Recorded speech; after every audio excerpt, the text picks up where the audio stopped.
Hello everyone. So guys, आप सबको children day की हार्दिक शुभकामनाएं।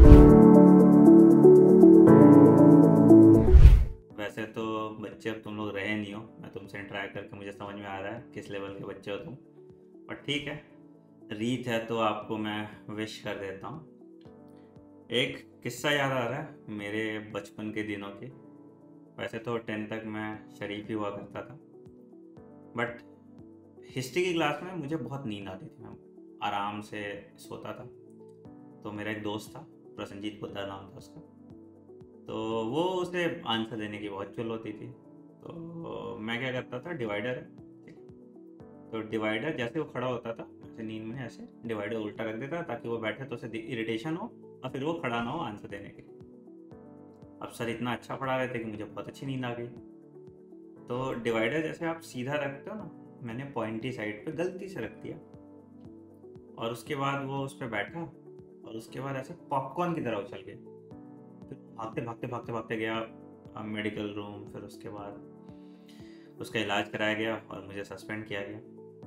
खैर, I am not setting a good example, but ये मेरे स्कूल के दिन का एक वाकया था, honest mistake.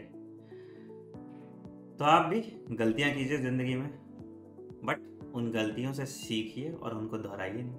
Wish you all the best. तो सीन कुछ ऐसा है,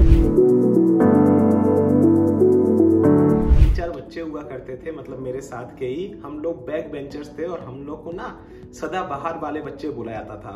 अब आप सोच रहे होगे सर क्या आप लोग टॉप करते थे सदाबहार इसलिए आपको बुलाया था? नहीं, एक्चुअली में हिंदी क्लास में हमारे एक टीचर थे, तो वो 3-4 बच्चों से चिढ़ चुके थे।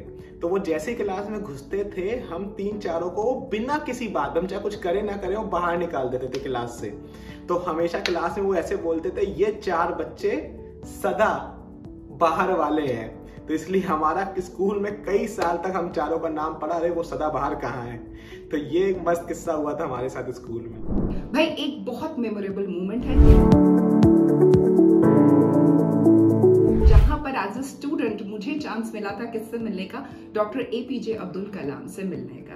He is a great scientist, a great academician end of course हमारे फॉर्मर प्रेसिडेंट रहे हैं। एंड क्वेश्चन आंसर के सेशंस के around one very beautiful thing he said, जो शायद मेरी मेमोरी में सेव हो गया है। उन्होंने, किसी बच्चे ने क्वेश्चन पूछा कि सर हम कैसे कंट्रीब्यूट कर सकते हैं नेशन के डेवलपमेंट, नेशन की तरफ। तो he answered it very beautifully. उन्होंने कहा देखो बेटा, जो आपका काम है, यानी स्टूडेंट का काम क्या है, पढ़ना है, तो पढ़ाई करिए, अपने फील्ड में एक्सेल करिए, learn a lot, that is the best way you can contribute towards a nation. ठीक है, तो लर्निंग करते रहिए भाई, अच्छे से अपना स्टूडेंट लाइफ लिव करिए एंड खूब सारा पढ़ाई करिए। So on this children's day, best wishes from my side. अच्छा, बचपन में मैं एक बार लखनऊ गई थी, तो वहाँ पर भूल भुलैया होते हैं। तो भूल भुलैया वैसे तो हम खोने ही जाते हैं, लेकिन मैं एक्चुअल में भूल भुलैया में खो गई थी। तो मैं घुसी थी उसमें पापा का हाथ पकड़ के, और उसमें अंदर अंधेरा होता था, अब पता नहीं शायद लाइट्स होती हो, और बहुत पहले की बात है। तो घुसी थी पापा का हाथ पकड़ के, पर उसमें घूमते घूमते हाथ छूट गया और फिर वो परेशान हो गई, इधर उधर भागने लगी पापा पापा, लेकिन फिर मुझे मिल गए तो मैंने हाथ पकड़ लिया। लेकिन जब मैं बाहर निकल कर आई भूल भुलैया से उजाले में, तो वो किसी और अंकल का हाथ था, तो मैंने पूरी भूल भुलैया में पकड़ा हुआ था। But that just teaches us, I guess, that in dark times we need something to hold on to. I think हम लोग 4th या 5th स्टैंडर्ड में थे and we had taken part in fancy dress competition. तो मैं उसमें खिलौने वाली बनी थी and my sister was फूल वाली।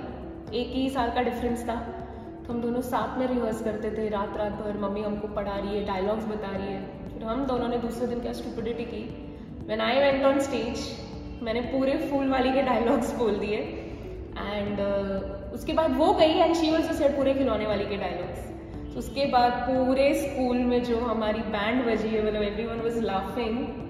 But yes, that is something, तभी फोटोज एंड वीडियोज तो इतने होते नहीं थे, but that is something which is like still so fresh in my mind. So yes, that's amazing. So I was very good at painting in my childhood.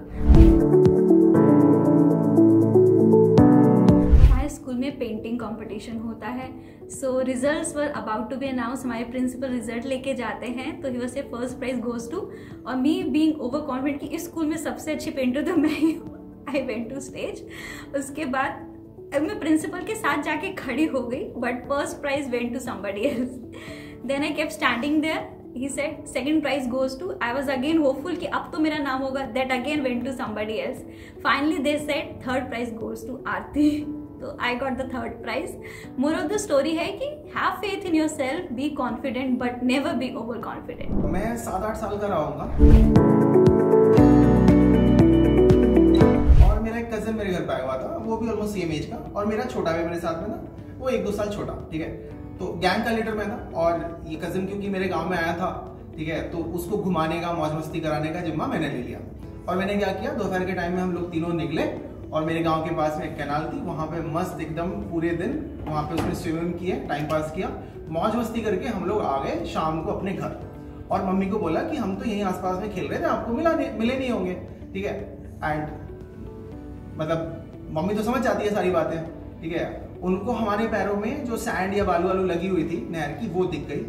और जैसे उनको समझ में आया कि ये तीनों लोग मस्ती कर रहे थे वहां पे और इनको कुछ भी हो सकता था, शी वॉज फ्यूरियस, जम के धुनाई हुई, ठीक है. और भाई उसके बाद में तो कभी ऐसा कुछ नहीं किया. Moral the story, never lie to your mom, she will always catch you.